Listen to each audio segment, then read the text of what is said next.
Welcome in to the Paul Kuharsky podcast. I'm live at Metro Center in the Titans' lovely press room. Going to be a blowing flag here behind you. It's going to be touching. It's a relative Christmas 4th of July. You might even see a Titans flag flapping behind there. Hello and welcome.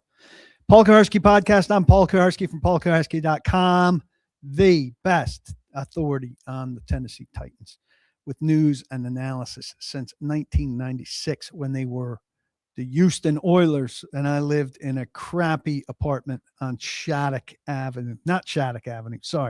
Richmond in Houston, Texas. We're going to talk about what the Titans' glue is at this point with 2 games left in a miserable season. We're going to talk about J.C. Latham settling down this season not long after many of you panicked. Merry Christmas, everyone.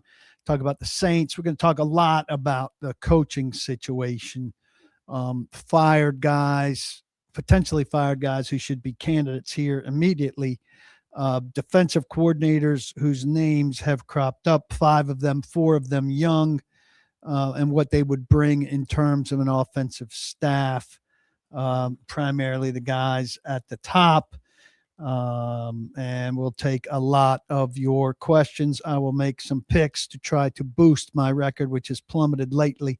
And I will tell you all about Edley's Barbecue, which is my fine sponsor.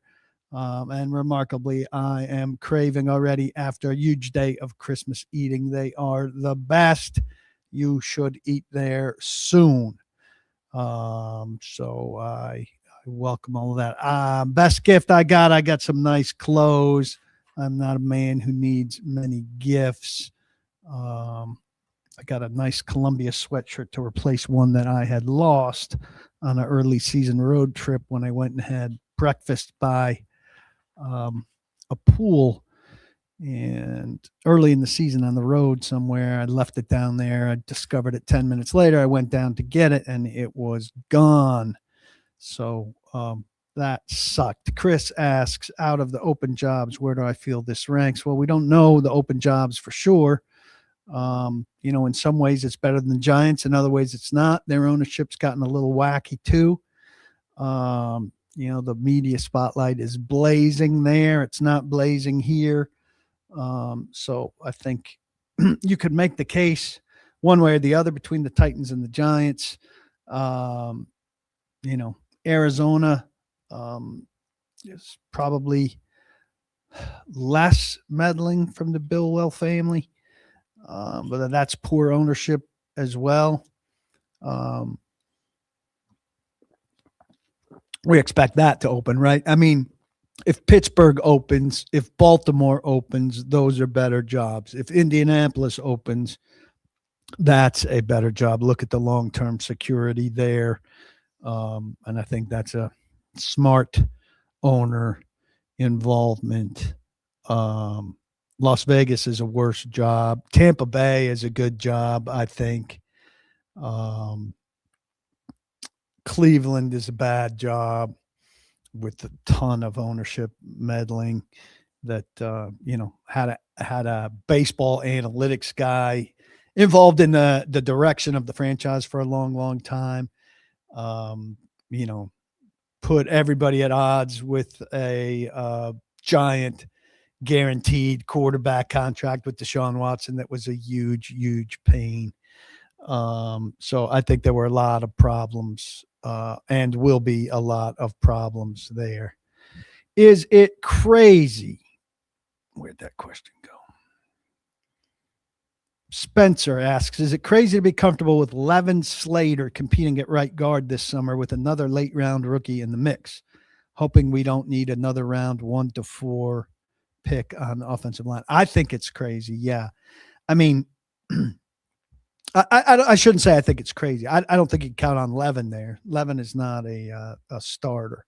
Now, Slater might be, and you hope he will be, but I don't think you can count on Corey Levin to start. He played very well as a substitute against some teams that were not particularly good up the middle of their defense. And he's a good guy to have on your team, but I don't think you can count on him as a starting level guy.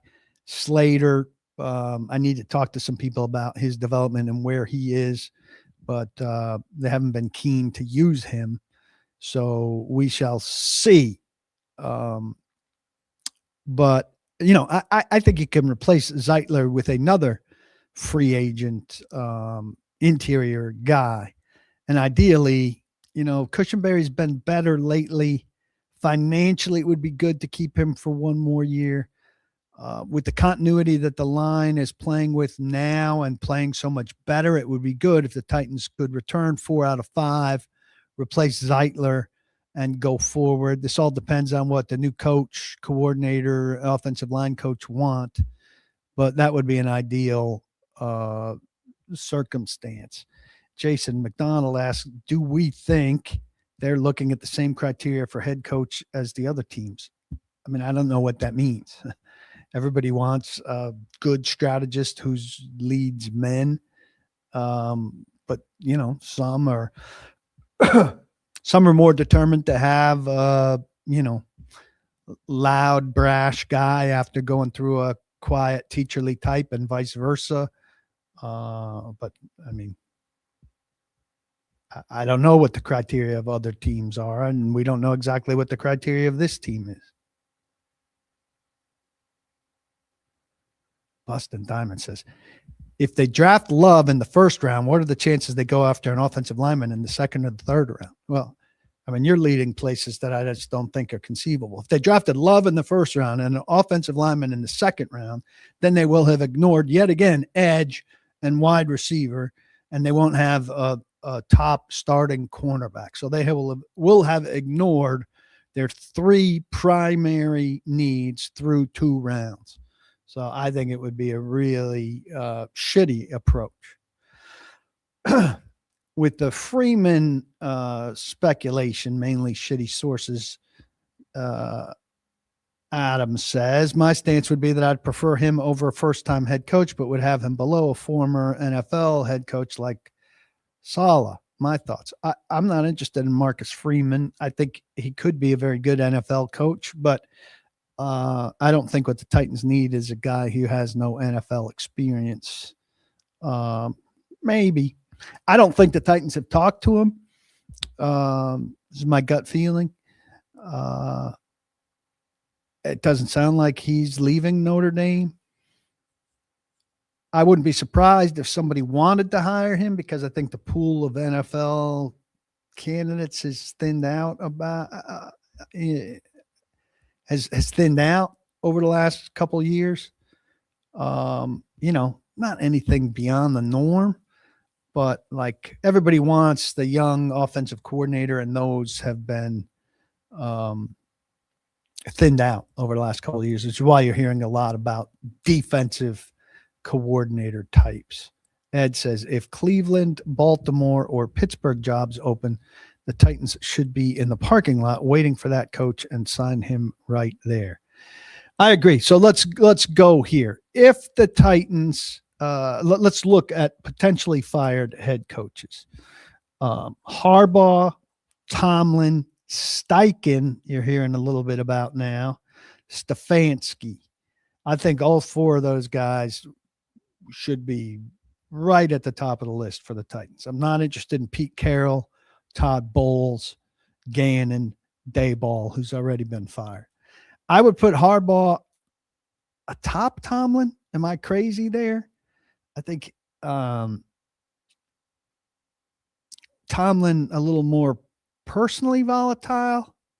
Not that he's volatile. I just think Harbaugh and the Ravens have been a more modern franchise, while the Steelers are more of an old school franchise. There's nothing wrong with that. Steelers as an old school franchise have had plenty of success. I think Baltimore has taken a lot from the Titans. Not that that's a reason to look to take from the Ravens first, but I think Harbaugh, I don't know. I just, if I had a choice, my gut feeling is Harbaugh over Tomlin. Steichen really was doing some play call, amazing things, given a quarterback that could do the things he wanted to do with his scheme. And I think that he could scheme around Cam Ward. Stefanski, I've talked about for a long time. I think he's a good coach that was in a really bad situation. He's not great with the press, and selfishly, I want somebody who's great with the press. But I think those four guys would all be good coaches. I don't know what you guys think about that group.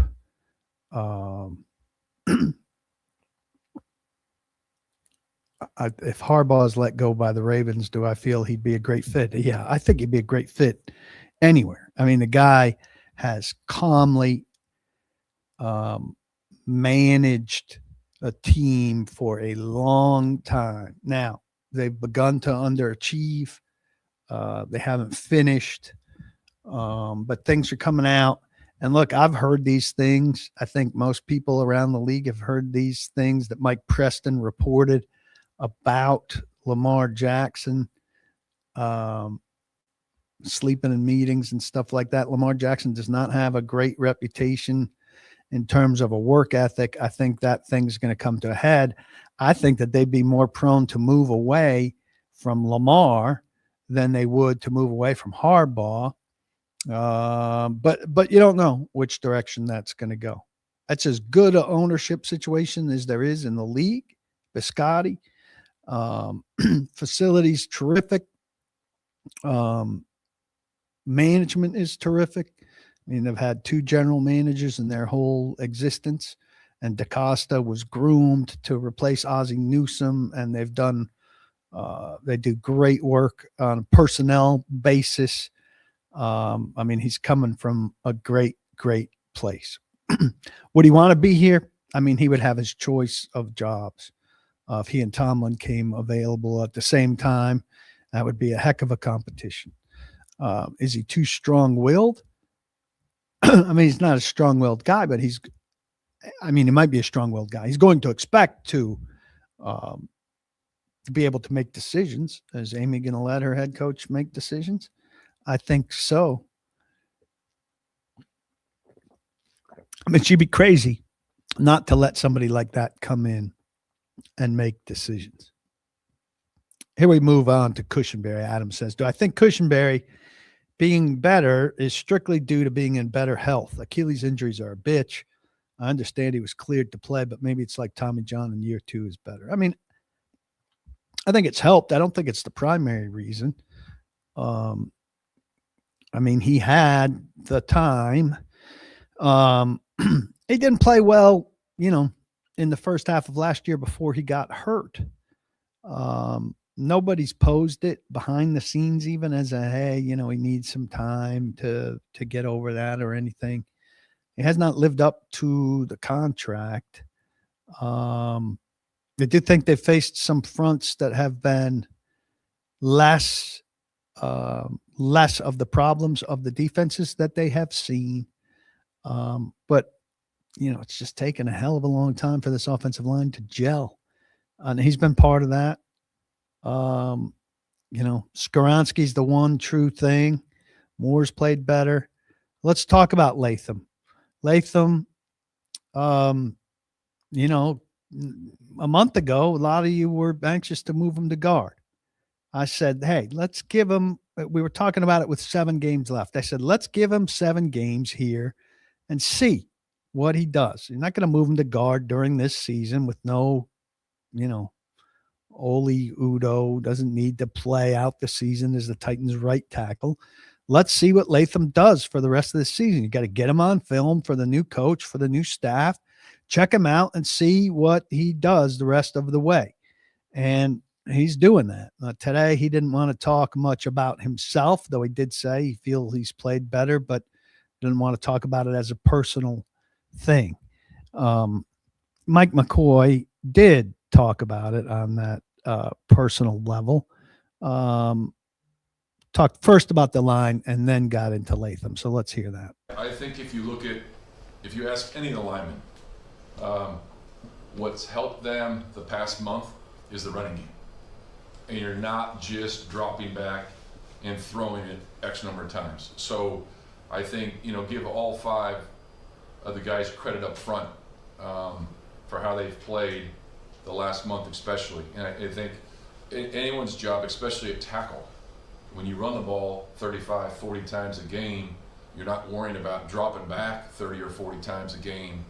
So it makes it a lot better. So I'm very pleased with the way JC's been playing. There's been, it's a tough, I've told you guys all year long that playing tackle in this league is tough with the guys you're playing against. So there's going to be some ups and downs, and he's had a game or two that he wishes he could have played a little better, and then there's the games he's played extremely well. So that's part of the business, especially against who he's going against. But I'm pleased with where he's at. So that's McCoy talking about Latham. I think it was reasonable to give Latham time. I think he's played better.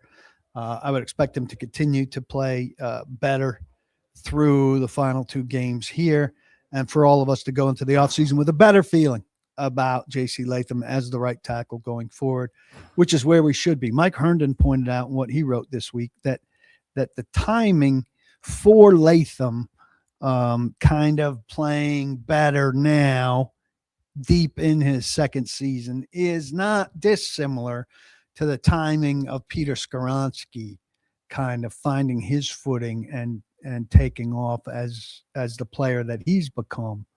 And if that's the case, and if Latham can become, the level of player at right tackle that Skoronski's become at left guard, that would be huge. That's what you were looking for when the Titans drafted 2 first-round offensive linemen. If they could both be rocks, it maybe took longer than you would have liked, but that'd be a big thing.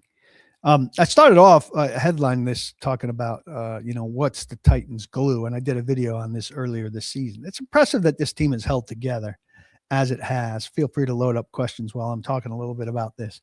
Impressive that this team is held together as it has with nothing to rally around, right? Certainly not rallying around Mike McCoy. He's not that kind of guy. He's a Stone Age coaching personality, doesn't have a kind of do it for me guys. Not that coaches are do it for me guys, but teams rally around coaches sometimes. He's not the kind of coach you would rally around.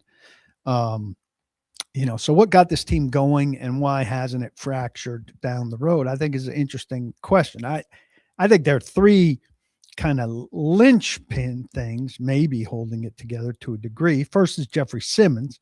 So you've got one excellent player who's raised his game and who's raised his leadership and who guys want to match and not disappoint in Simmons. So I think that's been big in terms of guys having that model to follow. I don't know if that spills over to the other side of the ball, but I certainly think it's been impactful defensively.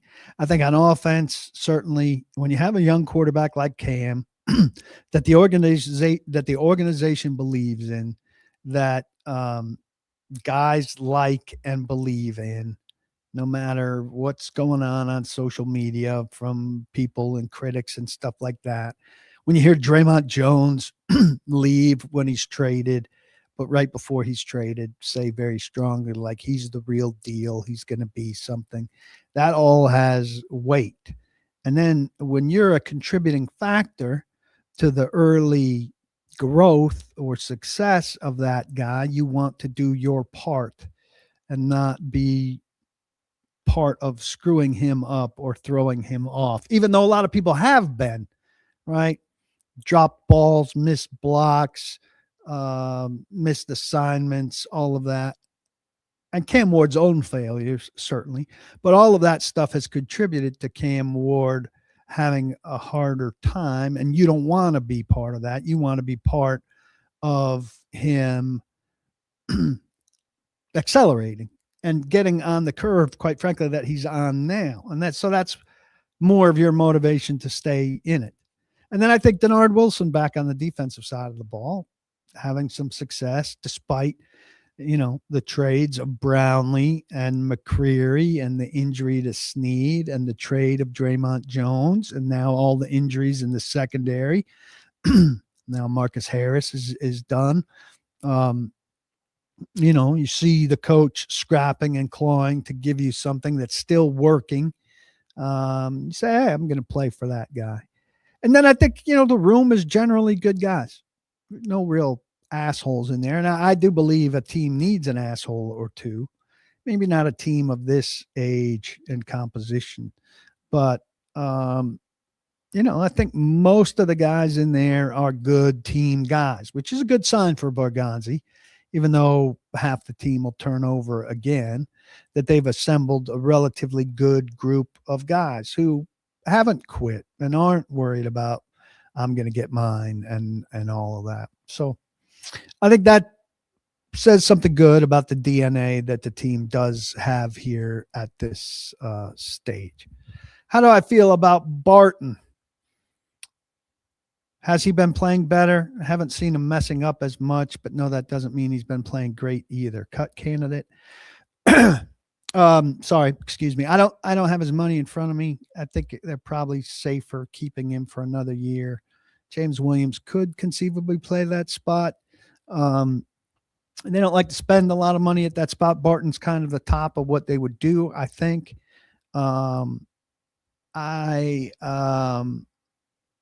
He has probably been a little bit better. He's just not that great overall. And Cedric Gray has taken some of the heat off of Barton, really, by being the better of the two. They're not cutting guys because they're looking for money, but they do want maximum value out of people.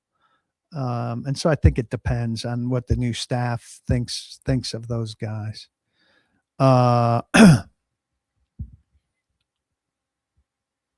Any thoughts of growing the all 22 to the something clever 53? No, I have thought of growing it to the 24. If you're interested there, send me an email, pkuharsky@gmail.com. Williams was good last week, but I wouldn't get carried away to say that means that Williams, would be good as a regular starter. Guitar Metal Demon says, what impresses me a lot about Cam, and I hope not to jinx it, I don't believe in jinxes, is his health. I agree with this. After a lot of sacks, he appears to be holding up well, and I prefer they not test his health. He's not been on the injury report except very early in the season, something that didn't hold him out of practice. I don't even remember what it was. He's not gotten beaten up despite the sacks and the hits. And he is not a physical specimen by any means. He needs to spend the season hardening up the body, which will help him. But he has been very durable this year, which is a very good sign for him. Sammy, how we doing? Merry Christmas. I know comparisons like this are hard. Seen a lot of people comparing Cam stats versus many of the defenses the Titans have gone against compared to Knicks versus Kansas City, Allen versus Houston. What's fair to take from that? I mean, I think it is important to take the context of who he's played against and not to forget that the Titans have drawn very, very difficult defenses. I just had my notebooks across the room there, unfortunately. The Saints are a high-ranking defense again, and I'm kind of, I think for the Titans to beat Jacksonville in the last week, and we don't know exactly what Jacksonville is going to have at stake, but I would presume there's something against Houston there that's going to be important. So I think Jacksonville's a better team by a lot than the Titans, and I don't view the Titans pulling an upset there. But I do think they can win this game against a New Orleans team that's not that good, but it's been a good team lately. And they are, I think, 14th in scoring defense this year, giving up 22.5 a game. In the last 3 weeks, they've given up 14.3 points a game, second best in the NFL. I know they probably haven't played great teams in that stretch, but the Titans are not a great team. But the Titans have been scoring lately.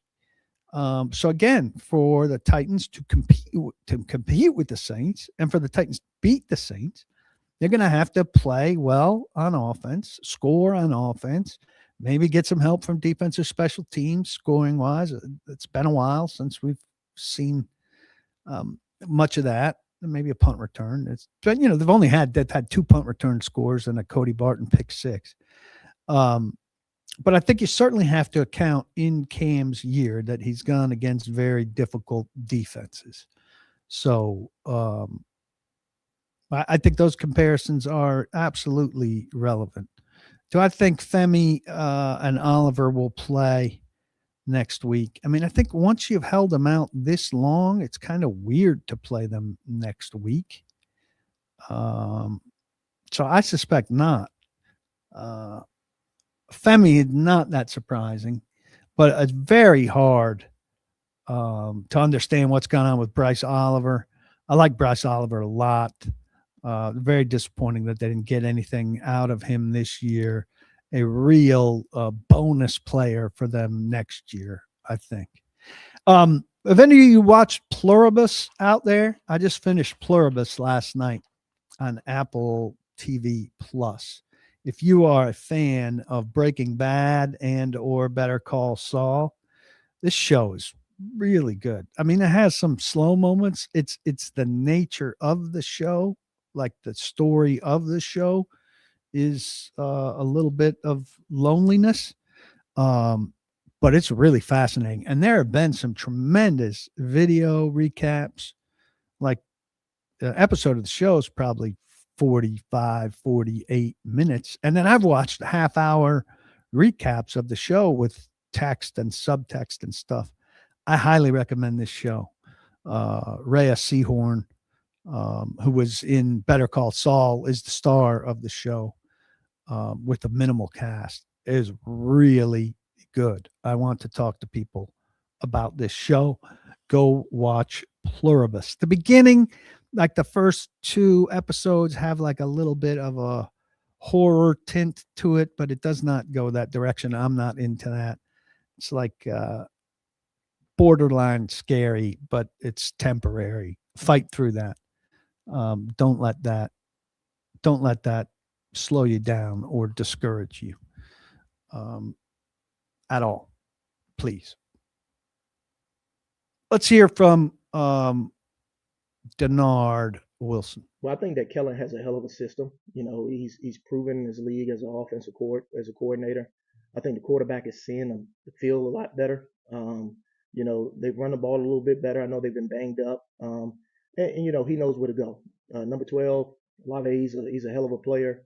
He's going to try to get him the ball there, but he's got clean, easy reads at times. They do a good job of scheming guys open in the offense, and he's taking the completions that are there. He's not trying to force anything. And then, he has deceptive leg speed. So you still have to be able to keep him in the well and bottle him up so he doesn't get outside of the pocket, stem plays, or create plaster opportunities on the back end. Denard Wilson talking about the challenges of the Saints. Please retweet right now. And if you're watching on YouTube, do me the solid of giving a thumbs up. Make sure you're subscribed. If you're a member of the site, paulkuharsky.com, you can get yourself a text message every time I go live. It's particularly convenient at the holiday times like now, or post game when I do a show like this from the press box after I'm done writing. I will do one from Nissan Stadium Sunday after the conclusion of the game and when I finish column about what the Titans do against the Saints. I'll do it again from Jacksonville week 18. And then I do, periodic live ones as news forms. Also, if you're listening on Apple, on Spotify, on iHeart, please like, rate, review, all of those things that you can do, help the cause. And I appreciate your involvement in those fashions. Have the Titans found their blocking tight end? I mean, I wouldn't say that Gunnar Helm is a blocking tight end and that it reduces the need. They need a blocking tight end. It's hard to find strictly a blocking tight end. You find really a tight end who's good enough. Hard to find a dominant blocking tight end based on what the college game provides to the NFL in that category. But it's not a high priority by any means. So, compliment here from Pattern Recognizer. Interesting name. Appreciate that's kind of you. PK operates on a different plane than the rest of Titans media. It just is what it is. I'm taking that as a very nice compliment.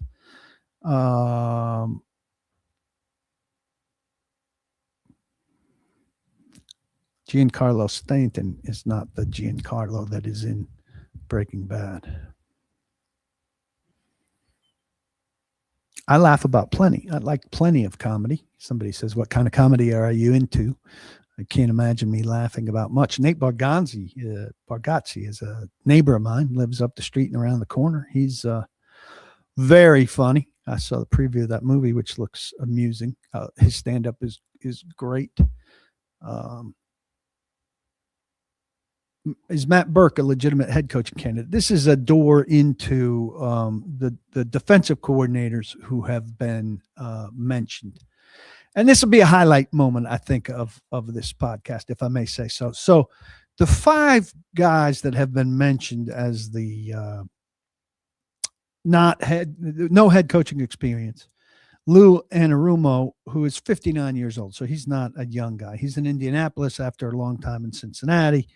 Jeff Hafley from Green Bay, Anthony Campanelli from Jacksonville, Chris Shula from the Rams, and Matt Burke from Houston.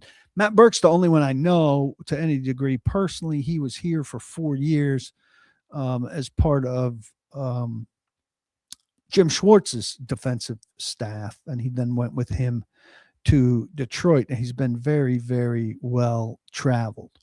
The 4 of these guys, the young 4, Hafley, Campanelli, Shula, and Burke, I think are viewed as up and coming guys from the defensive side of the ball who have grown up in these jobs while all the young offensive coordinators have advanced and gotten the jobs.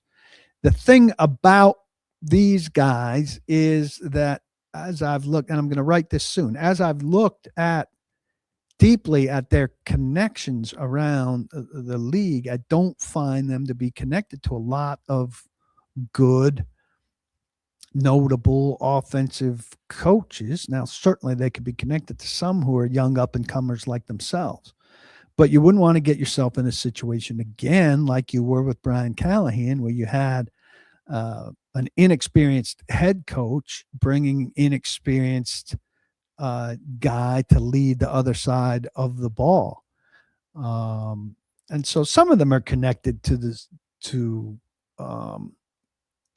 say, Mike LaFleur, the Rams offensive coordinator who coordinated the Jets for Robert Saleh, and got fired there. It was messy. I don't think we know how good he might be in a more normal situation with a better quarterback. Bobby Slowick, who, had his moment with the Texans, but, fell off. I believe he's in Miami now as part of Mike McDaniel's staff. McDaniels looks like he's going to be just fine.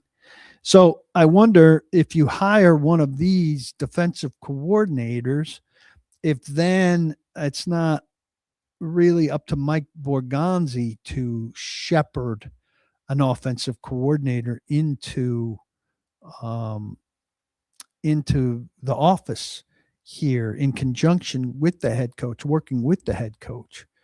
And that could take you to one of 2 guys as your offensive coordinator. Obviously, offensive coordinator is going to be a huge, huge job with Cam Ward as your quarterback and with a defensive head coach who doesn't have head coaching experience. And if Borgonzi is then bringing you a coordinator as a head coach, the way that ultimately Mike Vrabel ended up with John Robinson kind of bringing him an offensive coordinator and Matt LaFleur after Vrabel wasn't able to get himself his top choice. Ryan Day maybe was his top choice.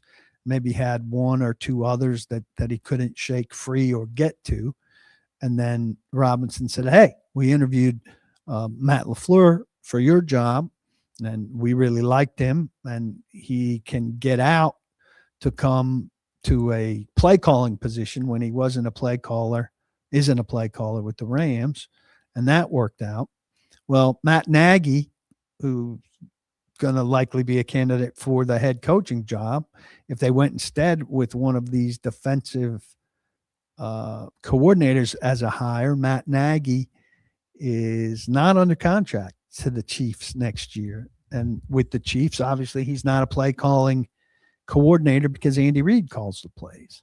So Matt Nagy is one. And another one that Borgonzi is connected to from Kansas City is Mike Kafka, who's going to be fired as the interim head coach of the New York Giants. So I think we could conceivably keep an eye on those two guys as potential coordinators here if the Titans went with a defensive coordinator as their head coach, and if Nagy didn't get a head coaching job somewhere else or wasn't the head coach here. So that's something to keep in mind that I've been thinking about. How many teams have a Brinker type person in their organization? I think the Browns do. I think the Eagles do. I think it's not an outrageous thing to have by any means in terms of the workload, the division of labor, and the things like that. Now, people have questions about how it's working here, and all of that. Could they bring in Daboll as a head coach? Somebody's asking. I mean, they certainly could. Daboll's been very good when he's with Josh Allen and not as good without him.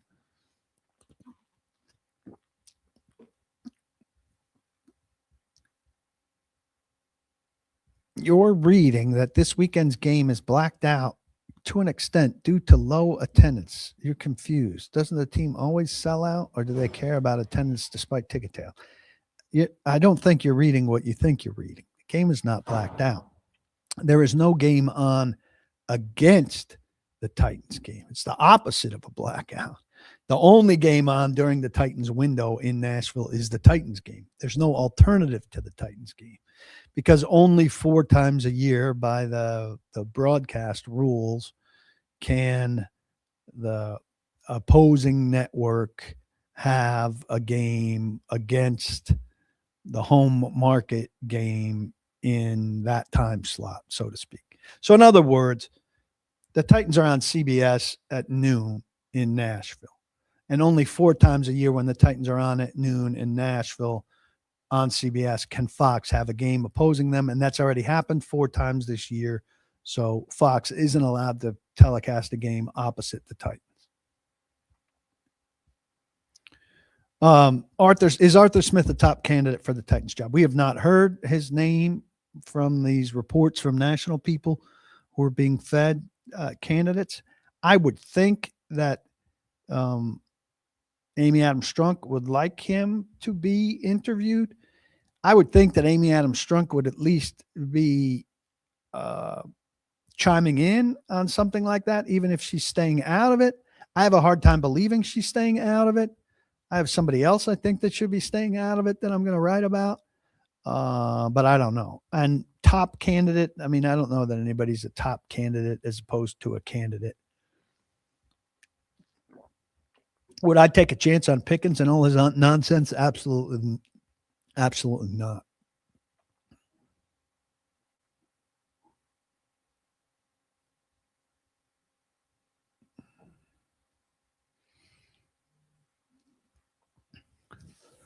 Does the Dart downturn after Daboll got fired scare me from Kafka as offensive coordinator candidate?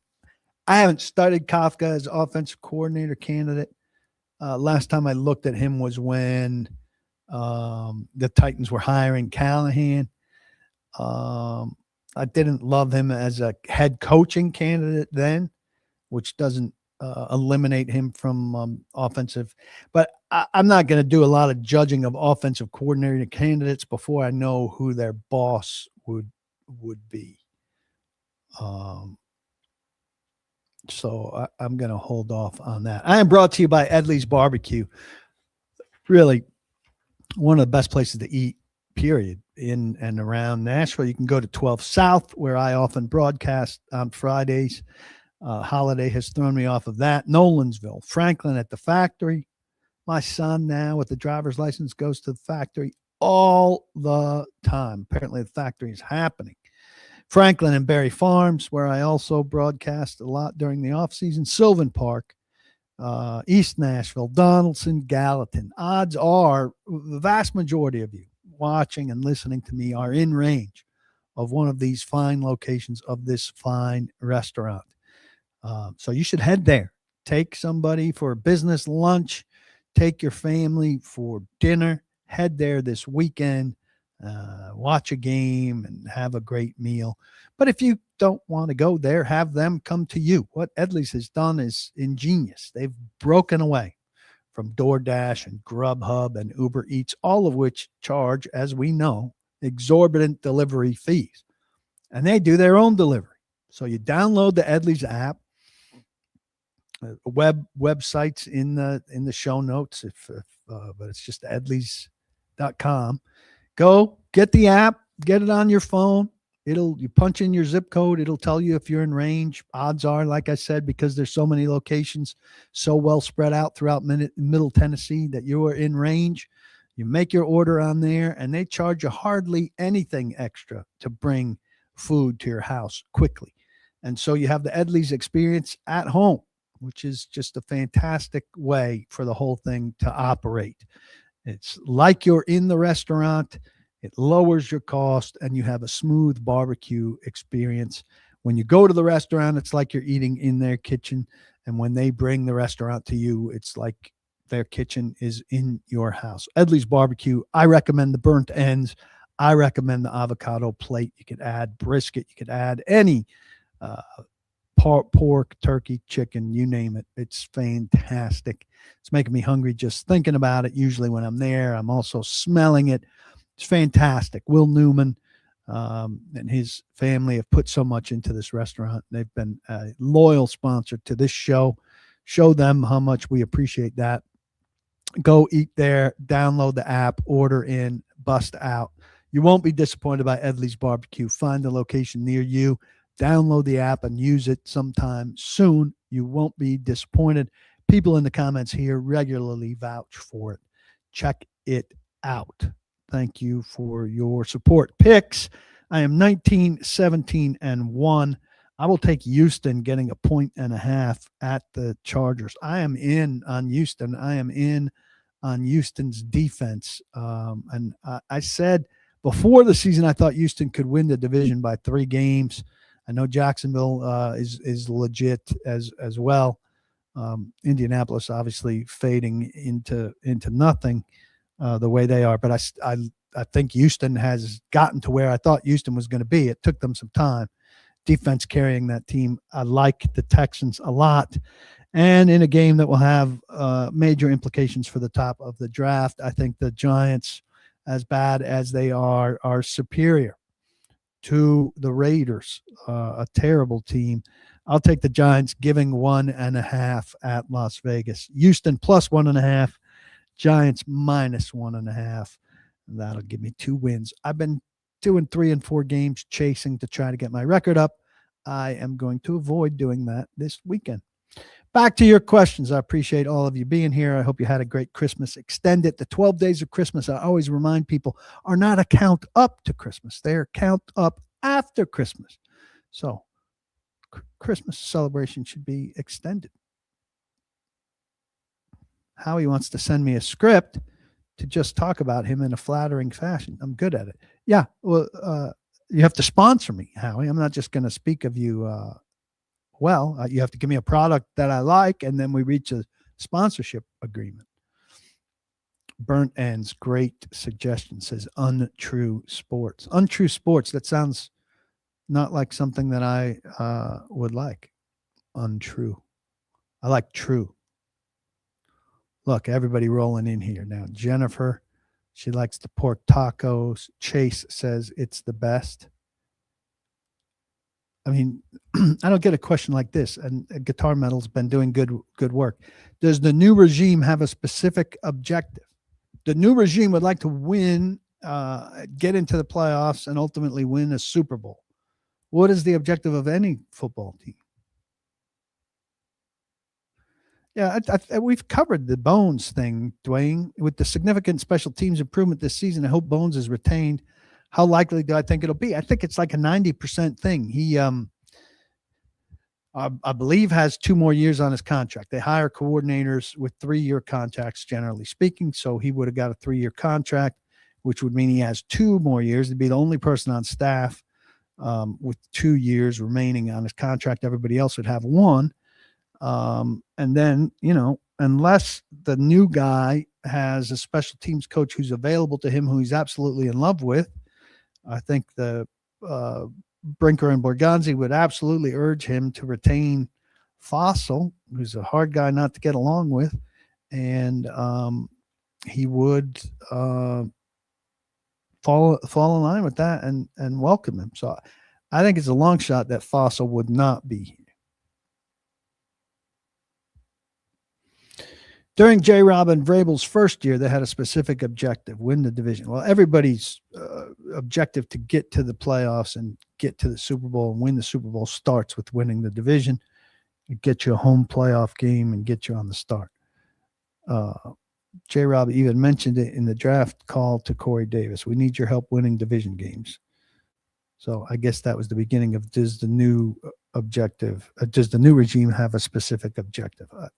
I think everybody has the objective of winning the division.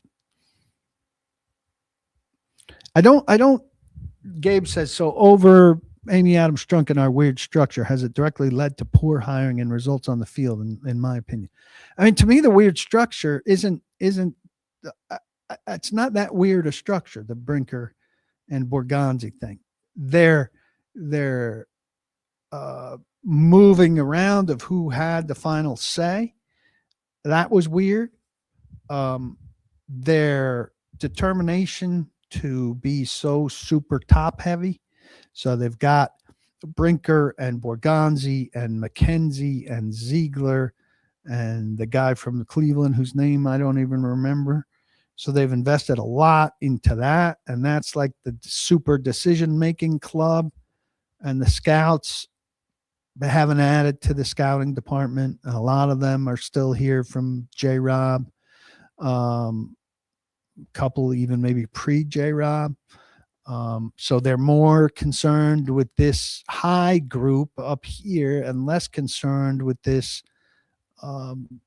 boots on the ground, get to know the secretaries at the school and the janitors and get the real scoop on what a kid's like in his day-to-day work on campus and all of that. That concerns me with how they work. The poor hiring has been bad. So Amy hired Rand. That's bad. Amy and her underlings hired Callahan. That's not a bad hire on its face the way Rand was, but it didn't work out. They can't have another hire that doesn't work out. They have to hit a home run. If Amy is in fact taking herself out of the process, that's terrific. But I've only heard that one place. It sounds like she's saying what people want to hear. People like me want to hear. So I'm going to have to see that to believe it. I can't just hear it from Albert Breer and believe it. What else we got? Spencer says, can we get Burke Nihil out of hiring too? Seems like he's been given a lot of leash after the stadium deal, but avoided blame for the firing spree. So for the way I hear it, he's not as involved in the football hirings as others. Now he's got a string of firings in the football side, people that you've never heard of. Gil Beverly, maybe you heard of, came in, they gave him a lot of power, and in 2.5 years he was out. And other people like that just come in They're the people that are replacing these people that I talk about a lot who were lifetime employees of the Titans that people seem to think I make too big a deal of. But they're here and they've worked for the Titans for 25 or 30 years and they've done good work. Then they're fired unceremoniously. And then the people that replace them don't last.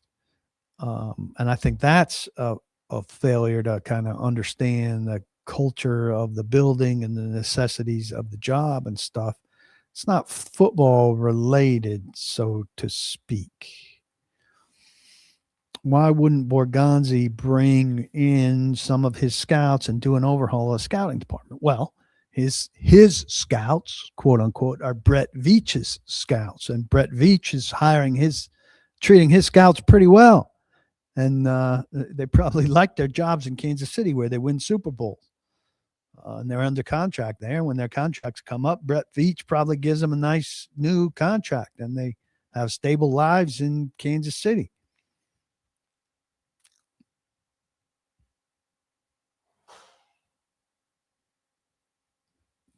This franchise and fan base must, or I don't know how he made a typo there. I shouldn't have put it up. This year's Pro Bowl picks are a J-Rob and a Borgonzi pick. I'd argue Rand was worse than J-Rob and prolonged the organization's failure. J-Rob was, absolutely Rand was terrible, but J-Rob had 3 really bad years at the end. And Rand was only here for 2 years. So J-Rob had more time to do damage. Now, J-Rob had 3 very good years also. Sammy with a great line. Upside to winning and scoring more at home. Wins. Downside, a lot of ring of fire. Look, I tried to get something going on the internet during last week's game. Do you like the drum line? And I put a video up. This week, I'll put up a poll. Do you like ring of fire? And we'll see if we can't get some feedback that the Titans will take note of. And Sammy will retweet it. And we'll provide some feedback. They excuse me. I don't think their game operations people are good, and I don't know that they're going to have new game operations people for the new stadium. Now, the new stadium people have a lot of in the new stadium. Those people will have a lot to play with, a great deal to play with. But what are they going to do with their stuff? I just don't know. I don't think here Untrue Sports. I just hate that name. Is Matt Nagy a legitimate front runner? I hear a lot of people hate on him, but he seems like he has a solid pedigree. I don't think there's a front runner. They haven't talked to anybody yet. So how is there a front runner? I mean, they shouldn't have a front runner at this point in time. The way to do it is to have a list. Say, hey, we like these guys. We think, maybe these couple guys are the guys we expect to be good, but we're allowing ourselves to be surprised, and we're going into this with an open mind.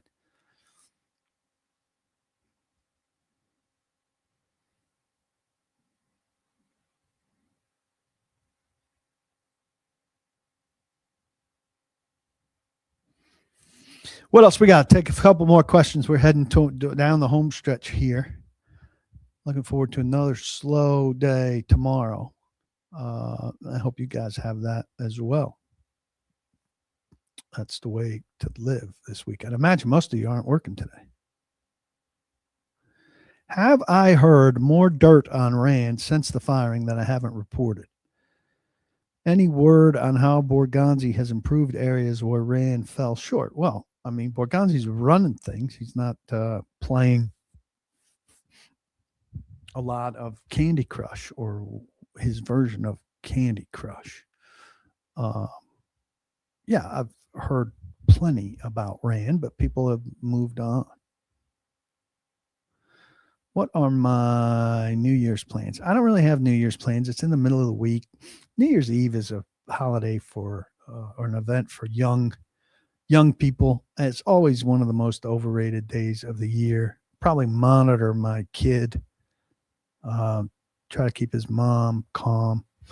about the kid. No, I mean, we'll watch games and hang out. I might be asleep by midnight. I don't think it'll be a problem. Final injury report is out.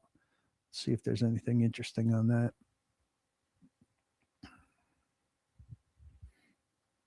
Turning the phone. Questionable for Ali Gay. Don't care. Questionable for Micah Robinson. Don't care. Why doesn't anybody talk about Kirby Smart coming to TV? Because don't like him? Because he's kind of a jackass?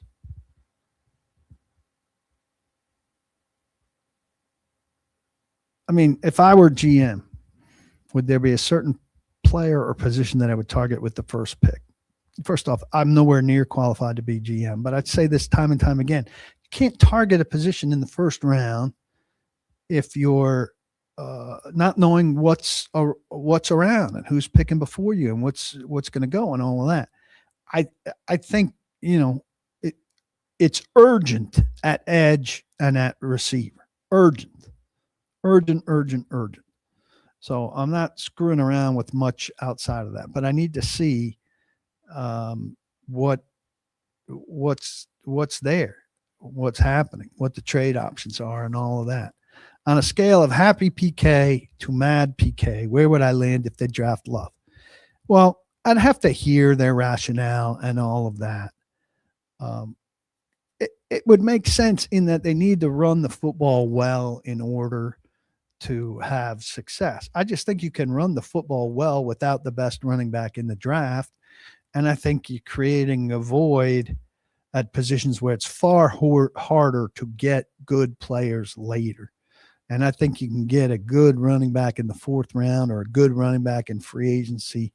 You can find effective running backs as undrafted. And you can't do that at receiver and at edge to the same degree. I haven't drafted a first-round edge since 2010. I mean, it's ridiculous long time. And they need an A.J. Brown replacement since they made the A.J. Brown trade. Look, they're running the ball successfully now with Tony Pollard. Jennifer, thank you very much for the kind words. Happy New Year to you. And Merry Christmas, since we're in the 12th day of Christmas. I'm with Dwayne here. 1 edge, 1A receiver. Well, I'm not. I would say, and 1B corner. I would put corner 3rd. Just because you don't draft corners, generally in the top 10 and the top 5. Jordan Love is out Saturday night due to his concussion. I put receiver and edge right there. Same level need. Howie says he gets the perception that the Titans don't welcome former players and executive alum with other influence to remain within the organization and have influence, like Eddie, Jeff, or whatever. Well, why would Jeff Fisher have influence? They fired him. Executives, I don't know why you would want executives back. They put Jeff in the Ring of Honor. But what organization has executives back with influence? You invite them back on special occasions and let fans cheer them, but you don't give them influence. And why would Eddie George have influence? Like, you bring your alumni back and show them off. They have an alumni back every week to ramp up the crowd. It was just Benji Olsen. Quite frankly, they're running out of legitimate alumni to have come out and scream, tighten up. But influence? I mean, you want Chris Sanders to have influence? You want some of these guys to have influence? They shouldn't have any influence. I mean, obviously, Cody's asking, how do you feel about Cam Ward this far into his career compared to Mariota? Mariota was better at this stage of his career, had better people, and was better productive. So, knowing where Mariota wound up, which I can't erase from my mind, I'm more optimistic about Cam. I think he's tougher, and tougher minded, which are big thing. Sammy says, I've seen Roll, Bullock, Washington kind of talk about how they wish the Titans reached out to them more. Roll said the Ravens do it. I don't think they're great to their alumni by any means. I mean to suggest that, but the influence part, like, I mean, part of it is because there's been so much turnover. So Eric DaCosta could reach out to Samari Roll and ask him what he thinks about cornerbacks, because Samari scouts corners and knows corners, and that's the same regime. Mike Borgonzi and Chad Brinker are 5, 6, 8 people removed from Samari Roll. They don't know him from Adam. I do think they should treat those guys well, guys like Roll and Bullock in Washington. And I think Bullock is treated like royalty by the Titans. He's on their podcast and stuff. So, yeah, I'm all for them being treated well. But of influence, I don't know about being of influence. I would think, like, say the Titans are looking at a Florida State corner or defensive back. I think it would be a nice gesture for them to call Samari Roll and ask him about him, or any DB in Florida. They should do stuff like that they probably don't do. I would go with you there. That's a more thing. And they should fly somebody like Samari in to be the Titan of the game. It shouldn't only be local guys.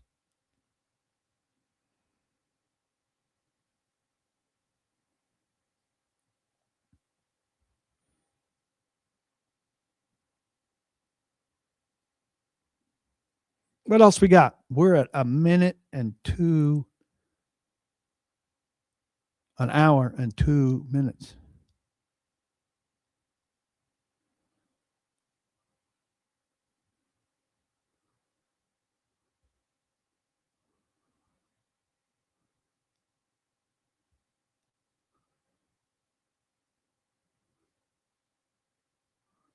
Edge is somebody's asked about. Reese, Bain, Bailey, Falk. I think that is the rough order. I don't know about Bain and Reese there. I would be happy. I'd like them to get one of the top 3, but one of those 4 would be significant addition to this franchise. That would be really great if they could get one of those 4 guys.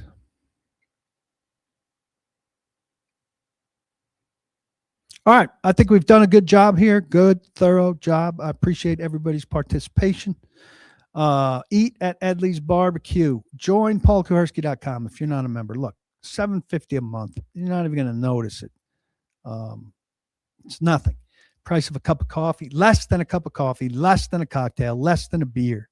And for that, you get everything that I write. There's going to be a lot of great stuff wrapping up what this season has been about, what's coming in terms of coach, all of that stuff. You get Drew Beatty with film review. You get Blake Bedingfield with game review.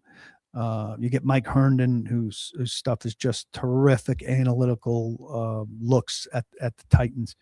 You get Braden Gall with what college games mean and draft related stuff from very direct Titans perspective.